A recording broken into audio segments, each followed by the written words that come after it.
or emergency operations plan, as well as once disaster happens, those are the very same networking partners or stakeholders that respond to our emergency operations center.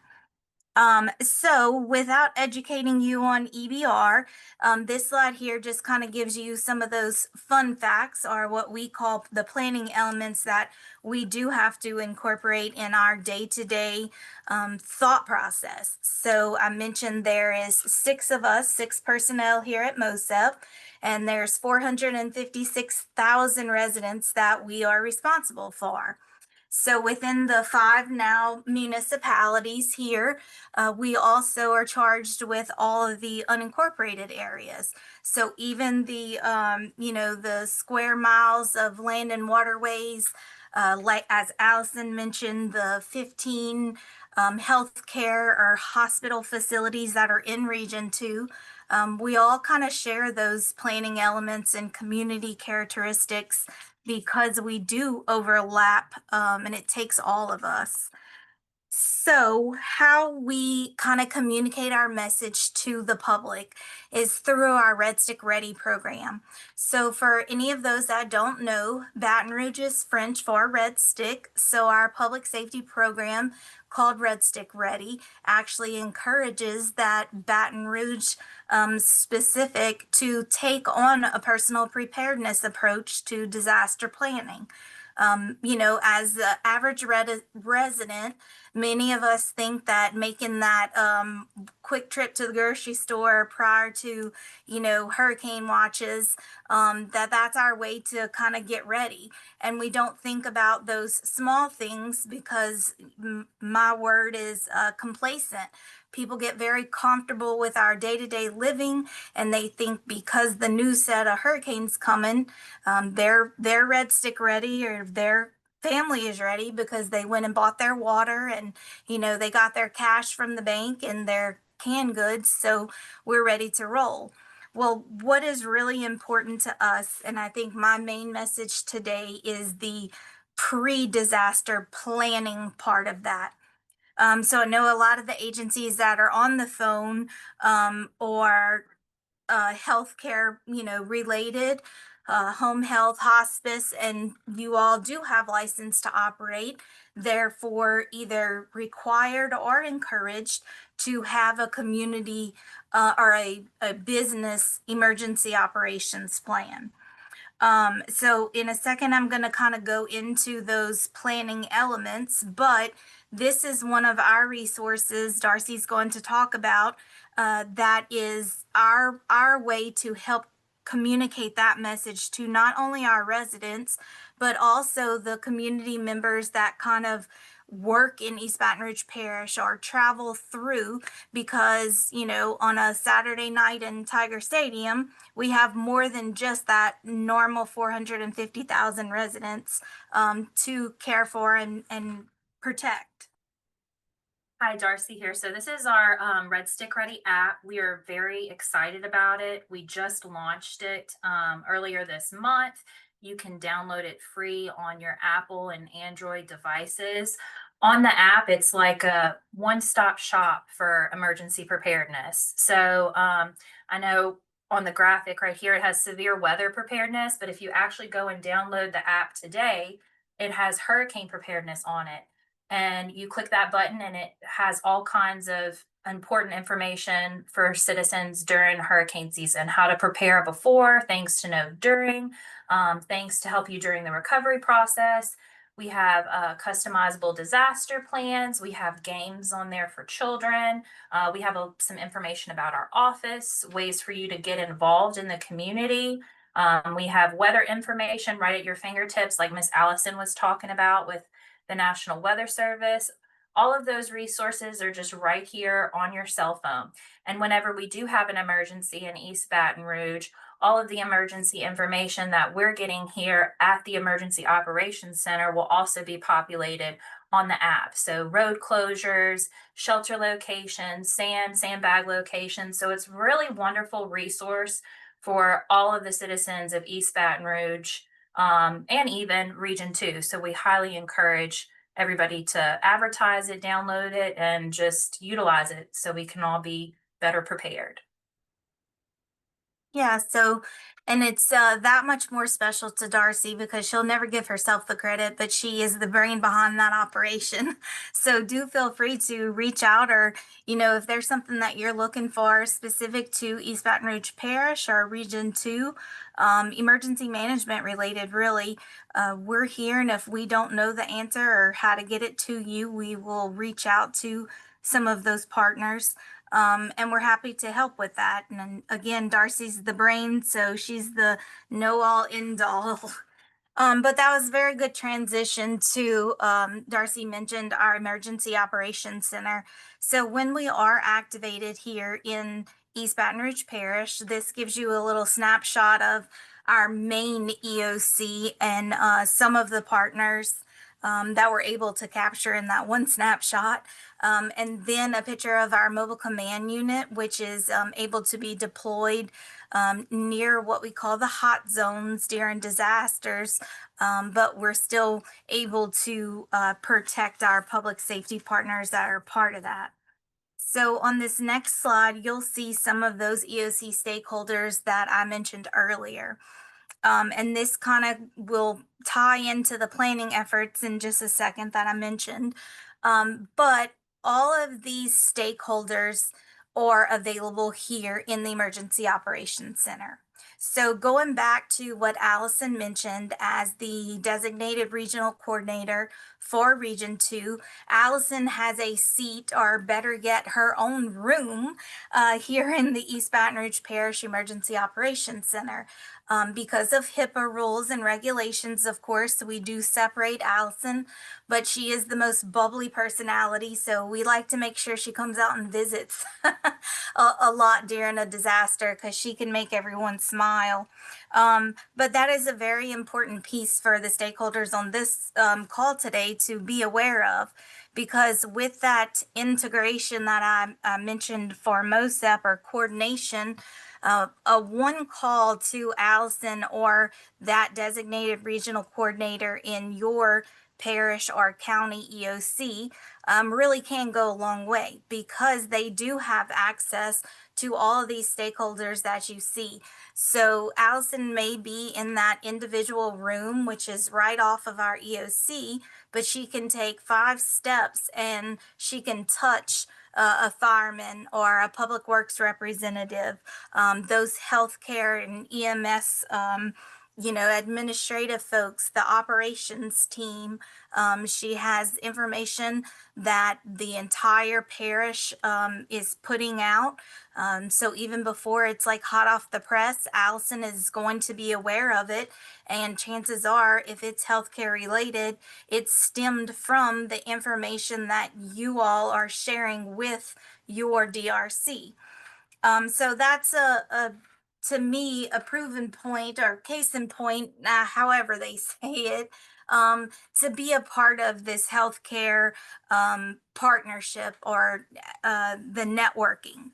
So that whole community is very important, because just when you think that you're calling one person, in this case, Allison and or Jamie or any of those OEP partners, you have access kind of to everyone. So, a little bit of what that EOC can do for our healthcare partners is that the planning piece, or that's the most important that we take a lot of pride in here in EBR.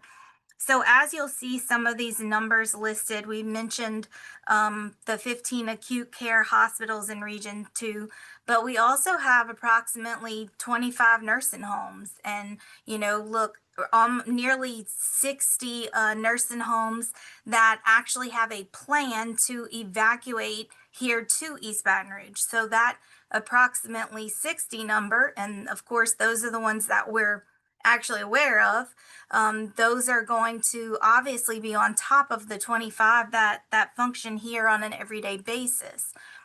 So I know that the recent changes in legislation may not be applicable across each of the disciplines, home health, hospice, Um, but specifically for those nursing homes, a part of their licensing process is that they submit annually their emergency operations plan.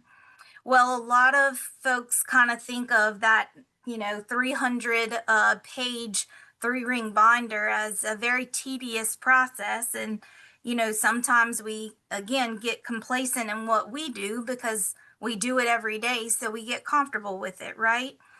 Well, writing it down is a really, really big critical factor when it comes to that coordination piece between the emergency operations stakeholders and their healthcare partners. It is super, super important and critical that you all understand that when you are making that plan, that plan is in fact being read by maybe an emergency manager or more so by a public safety partner. If we have to deploy or dispatch our EMS or fire services to your nursing home or to your home health, your main headquarters, any of your hospice facilities, we are going to be asked, what are we walking into? When we dispatch those first responders, we need to give them kind of a basic understanding of what to expect when they get out there. Reason being is if I need to dispatch one fire truck is coming with an automatic one ambulance. But if you have 200 residents that are, bed bound, we know that we need to start sending transportation resources, larger transportation resources to either fit those wheelchairs or the hospital beds, whatever the case may be. And those are just the small pieces. Knowing that you guys have a backup generator to your healthcare facility, knowing that you have an active contract to get you healthcare supplies and food and water materials or supplies as well to do that emergency feeding piece to the residents that are in your facilities. Sometimes those are the things that nobody thinks about day to day because we wear a mask. We know we have to have gloves and we know that we have to have clean linens to care for our patients. However, if we don't have electricity and we don't have a method for the very same population that we prescribe an oxygen tank to, those could very well be the things that make or break a disaster. And meaning a lot of emergency resources will have to go to such incident. And then in the emergency management world, we call that the disaster within the disaster. So specifically for that oxygen exchange piece, we have established here in East Baton Rouge Parish with Allison and our ESF8 partners, and our parish office of public health, along with, believe it or not, our parish library system, because they have, of course, beautiful facilities. And then we have those healthcare and administrative pieces. That community oxygen exchange program is set up that in the time of a disaster, if once we get into that recovery phase, we're having extended power outages. Well, in an effort to mitigate a mass influx of patients going to the emergency room when they're panicking because they ran out of oxygen and they have no electricity, as long as we are communicating that message along with the partners such as you all, we are able to tell them it's just an exchange thing. And when I say just, that's very respectfully, I'm not downplaying it at all. But what we're trying to do is help, I guess, lessen the panic for our residents that do need those type of medical resources. So we have set up that during the daytime hours, and of course, this isn't an automatic trigger. It's, if we have the extended power outages and we know that we're getting an increased call or the ERs are getting that mass influx, we can open up our main library branch. And it just takes, maybe 4 staff members that are non-medical discipline. Okay, so imagine we don't need a nurse necessarily with that medical background. We simply need an administrative, write and exchange patient information such as their name and a checkbox that they received a replacement oxygen tank. So the Office of Public Health provides those oxygen tanks or pre-stages them near our parish pre-disaster. And that way, if we do have to open this up, what our gap always is that volunteer piece. Having, a smiling face that has the ability to get to the library facility and then literally hand oxygen tanks in exchange for that patient's empty oxygen tank. So therefore, it, I guess, creates for us a solution to the panic of a patient that has lost electricity and can't necessarily plug in their oxygen machine. So I know that was kind of a long story short. I'm kind of thinking about it as I tell you guys what we do. But it has worked out very well. What this kind of stemmed from was, of course, the fact that we were being inundated with those phone calls of I don't have electricity and I need to plug in my oxygen tank, or likewise other medical equipment.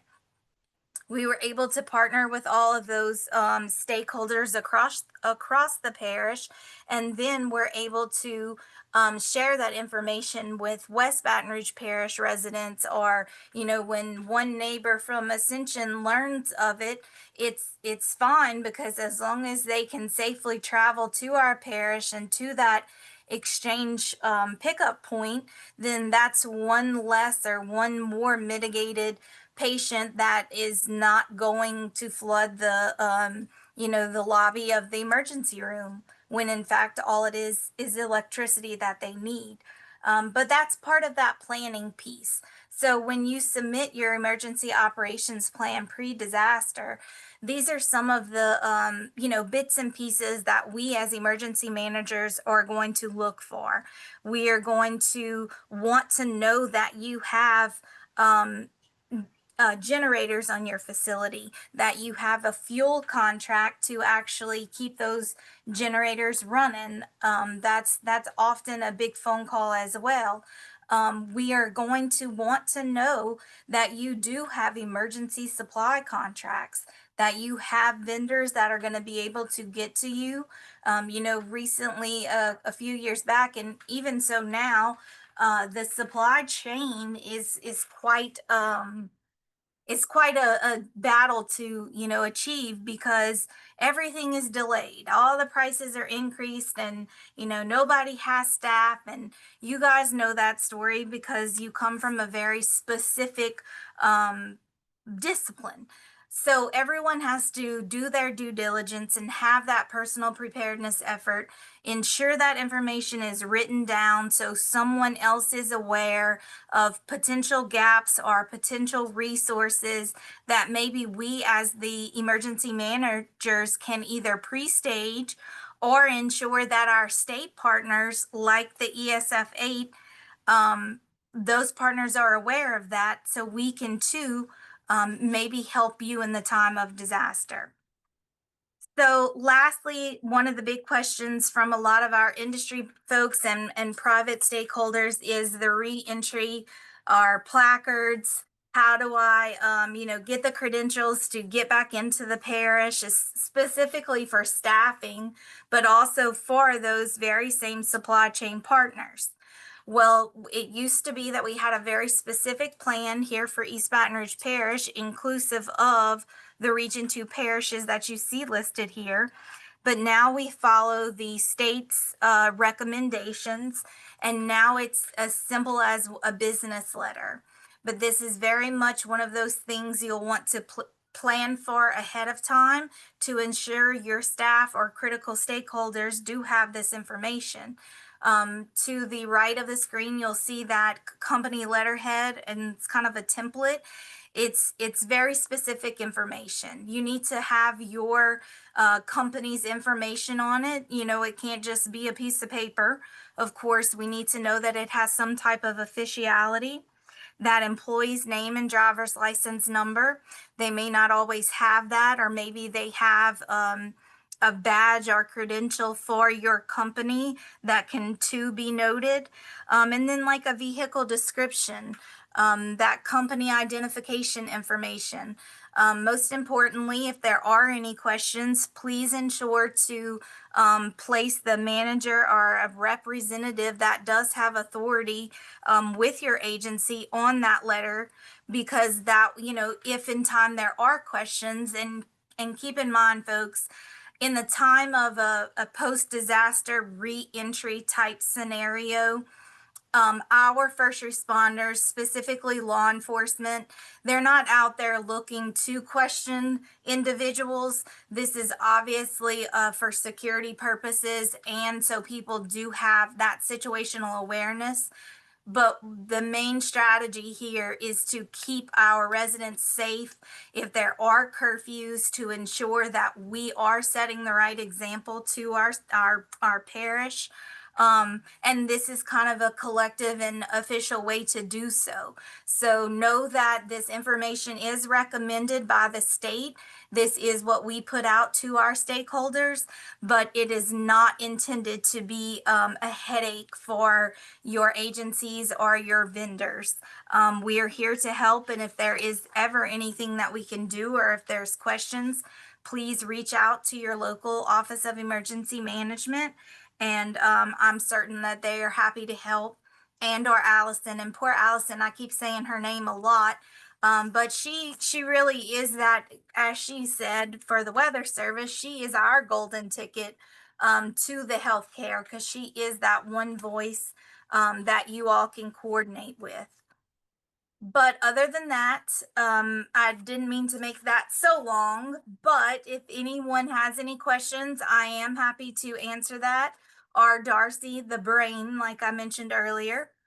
But this last slide also has our contact information.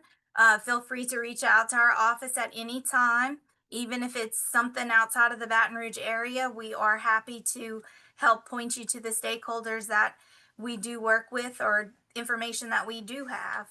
And I think that we're going to share these slides as well, or get them to Allison, so Jamie will have. But with that being said, Jamie, thank you for having us. Thank you all for your listening ears.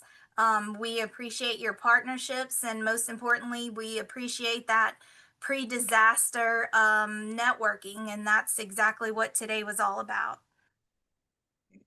Oh yeah, I appreciate you and Allison taking over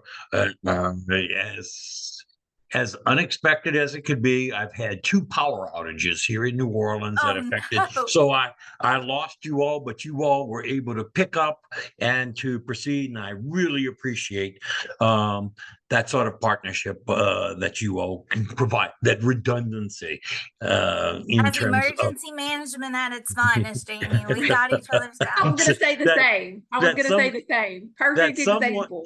that someone can actually pick up in the midst of a disaster, a power outage, is really very comforting to me. So thank you all for that sort of support. I want to remind everyone on today's call that I have been recording this. However, I think it's going to be recorded in 3 parts since we had 2 power outages in the process. But all of these are available to you for your review. And just I was going to provide sort of an overview of Region 2. We're talking about 710,000 residents in Region 2, and to give you some perspective, in Region 2, that's about 20.5 deaths a day that are occurring. In hospice, it's about 7.5 of those 20 deaths take place in hospice. But in hospice, for instance, we only have patients for about 33 days in hospice right now. So it's a very relatively short period of time to work with families, especially to get them prepared for this hurricane season. We have about in Region 3 right now, 4,000 patients annually. So that means during this hurricane season, there's probably about 2,000 patients during this 6-month period of time that will be enrolled into hospice. When we talk about that, we're talking about 3 to 4 times more home health patients. So that's to give you some scope of home care, the vulnerabilities of home care patients. I did put together this list for hospices and home health to use in terms of your emergency manager contacts, along with their phone numbers and their emails and the websites. And last year, Allison put together this fantastic pictogram of the emergency plans or the emergency alert systems for each of the parishes in Region 2. I know that you now have this wonderful app that you were just showing off for East Baton Rouge Parish. And I hear that it's also applicable in a lot of other parishes. But the reason I think that this flyer is so important is that I would suggest home health and hospice agencies copy this, give it to every employee so that you're taking it into your family's homes and making sure that they are connected to these alert systems.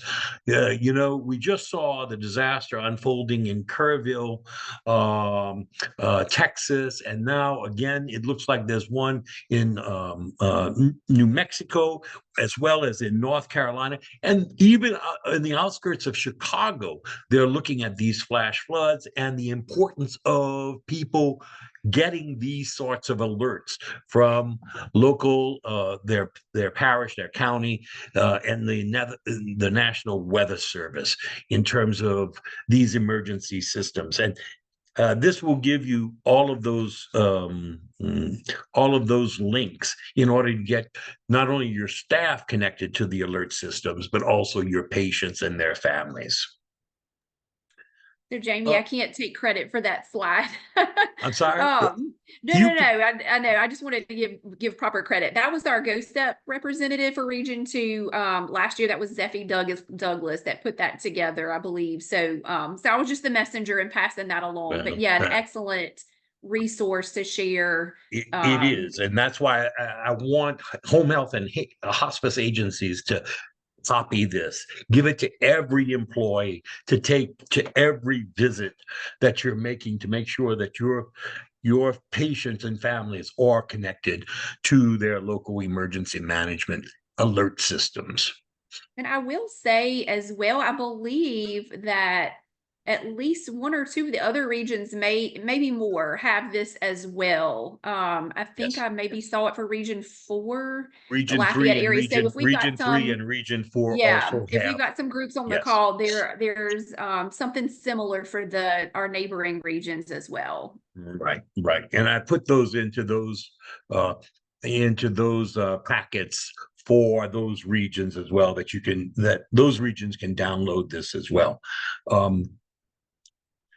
In terms of your regional, your GoSef contacts, these are the folks that are listed on GoSef for Region 2.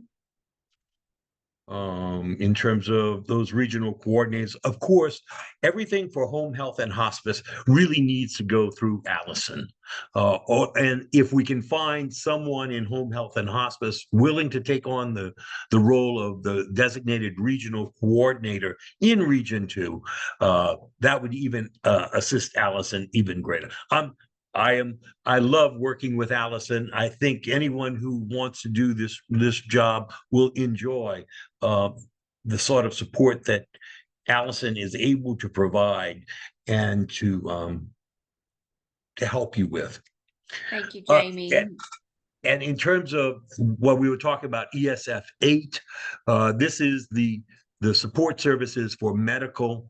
These are your contacts in your medical director and all of the contact. You see Allison's contact here, her email address as well as phone number. And then that's the hospital DRC, and then EDRC is at That's our EMS EMS, DRC. EMS, yes, Yes, Acadian, sir. yes. And I do want to recognize, I want to thank Dr. Aber McGee for being on the call today. I saw that she was on and supporting our region. So she is our new medical director for public health here in Region 2. She, as well as our public health emergency response coordinator, both of them are on the call today. So thank y'all both for being for logging in and being on as support in case there are questions. In addition to our Ghost Up Region 2 representative, Melvin is on the call as well. So just wanted to let the group know if there are questions that are maybe outside of my subject matter expertise, one of those partners may be able to assist. Thank you. I've also included Regions 3 and Region 9 contacts because I know a lot of home health and hospice agencies that are actually located in Region 2 also service patients in Region 9 and in Region 3. And I want to remind you that the protocols in each region may differ. So you need to make sure that you're familiar with the folks in the regions in which you serve. Even though your office may be located in Region 2, you need to make sure that you understand the protocols for Region 3 if you have patients in 3 or patients in Region 9. That's why I have those contacts as well for you. And I just pulled the reports this morning, and in terms of the at-risk registry patients that we're identifying, there's 166 at-risk patients that would need assistance if there was an evacuation, a mandatory evacuation called for their neighborhood. That's a lot of patients. It's real important that we try and find alternatives to putting them into the at-risk registry. Our goal is to put as few people into the registry as possible by finding family members and neighbors and church groups and civic organizations that will take responsibility for a lot of patients that can't evacuate themselves. So the fewer numbers that we have in the at-risk registry actually helps the region and the parish deal with disasters more effectively. And your patients are going to be a lot more comfortable and they'll have a lot more freedom if they can find their own emergency evacuation plan, or if you can help them connect with a group outside of the parish or the region that has to take responsibility for their safety. And I also went and looked. We are sending 39 reports every week, 39 people inside of Region to receive those at-risk reports on these patients. So I can't stress the importance of agencies, home health and hospice agencies, doing that weekly report in order for these 39 people to know about your patients throughout not just hurricane season, but throughout the year. Because it's, as we're seeing in Texas, New Mexico, North Carolina, and Illinois right now, there is lots of different hazards out there that home care patients are going to be susceptible to. I do want to point out that there's one patient in Region 2 right now. I'm not mentioning names of any agency, but one agency, they have a patient in Region 2, but they forgot to assign the parish. So that patient's name is in the registry, but it's not going to the emergency manager right now because the agency failed to identify which parish that patient lives in. There are also 10 patients in the registry in Region 2 where we're missing a zip code. And I want to remind everyone that in terms of the date of birth field, it's a little wonky, but you have to put the year first, followed by the month, followed by the day for that patient. And every week we send out reports. Like I said, there are 39 folks in Region 2 are receiving those reports. But those reports go to every parish and every county in Louisiana and Mississippi. If you're not receiving a reminder to do the weekly update for the at-risk registry, please let me know, and I'll be more than happy to include you in the database so that every Thursday you get a reminder to do the update for your agency. And finally, these are some resources that Allison provided a couple of weeks back that are great. All of them are hyperlinked. I will include Allison's slides and Mosef's slides and put it into one PDF document, and then I will, as soon as the videotapes or all the recordings are all finalized, we'll also put that in these so that you can just click on it and review what has been said today. And I'll put this in next Wednesday's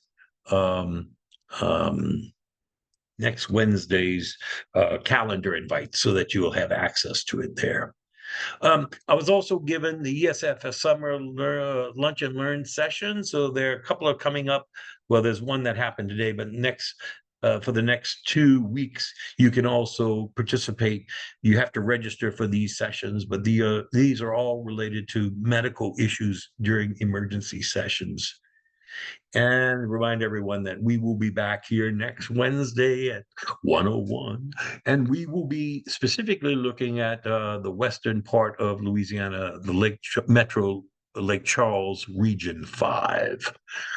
Okay, are there any other questions that providers might have for any of our guests today, or any other comments that any of our guests in Region 2, or I see Dr. Kanan in Region 3 is actually on today's call. Any questions or comments before we wrap up today's session? Jamie, I'll make note, if anybody on the call missed one of the lunch and learns, either last week or the one that was today, I believe the Hospital Association or ESFA is going to be pushing out some recording links. So it's not too late on the couple that you may have missed. But of course we still have, I think, 3 left. So they're all held Wednesdays at noon. And so anyway, just wanted to make note of that. As soon as I get, probably at the end, they'll push out a slide with all the recording links, and I'll share that. Thank you. I appreciate that. Any other comments or questions?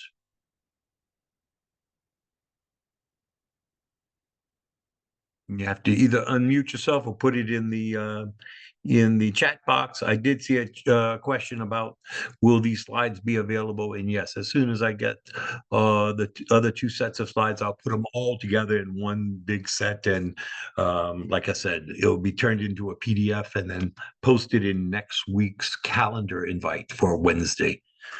Okay. Allison, Kelly, thank you all for pulling together today's presentation and maintaining it in the midst of power outages that knocked me offline for several minutes. I appreciate you all having that sort of leadership skill. Thank you. Absolutely. Thank you. Okay, well, thank you all. Be safe out there, and we'll see you all next Wednesday, same time, same station. Thank you. Bye-bye. Thank you.